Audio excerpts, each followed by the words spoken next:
Osteoarthritis అంటేనే మనకు old ఏజ్లో వచ్చే ఇబ్బంది, దాని ప్రకారం వచ్చే ప్రాబ్లమ్స్ మనకు ఆస్టియోఆర్థరైటిస్ అని అనుకుంటుండేవారు.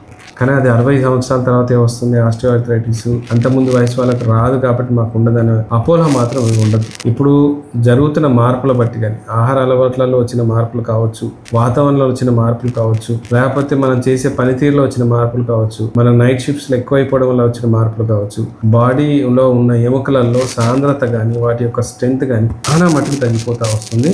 అందువల్ల ఆస్టియోఆర్థరైటిస్ 40 తర్వాత కూడా వచ్చినా ఆశ్చర్యపోవాల్సిన అవసరం లేదు. ఆస్టియోఆర్థరైటిస్ అనగానే మోకాళ్ళలో వస్తుంది, ఇంకో చోట రాదని కదండి.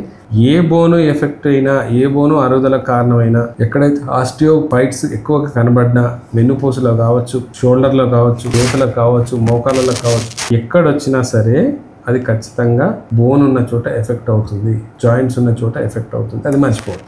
దాన్ని మనం ఆస్టియోఆర్థరైటిస్ కింద మనం కన్సిడర్ చేయొచ్చు. అరుగుదల ఒక్కసారి మొదలైన తర్వాత మళ్ళీ రిపేర్ చేయలేమా అంటే, ఒకవేళ ఏజ్ ఫ్యాక్టర్ని బట్టి అది మళ్ళీ రీకరింగ్ అవుతుందా లేదని మనం చూసి చెప్పగలం. ఒకవేళ 65-70 ఇయర్స్ అయితే ఉన్న డ్యామేజ్ నాకు అక్కడికి ఆపగలం, కొంతవరకు కొంతమంది రికవర్ చేసుకునే అవకాశం 10-20% ఉంటుంది. మళ్ళీ ఫర్దర్ డ్యామేజ్ అవ్వకుండా కాపాడుకునే అవకాశాలు చాలా మట్టుగా ఉంటాయి. అదే 40 సంవత్సరాల్లో 35 సంవత్సరాల్లో కొంత ఆస్టియోఫైట్స్ కనబడడం, ఆస్టియోఆర్థరైటిస్ లాంటి సింటమ్స్ మనకు కనబడుతున్నాయి అనుకోండి, రికవరీ ఛాన్సెస్ 80-90% ఉంటాయి.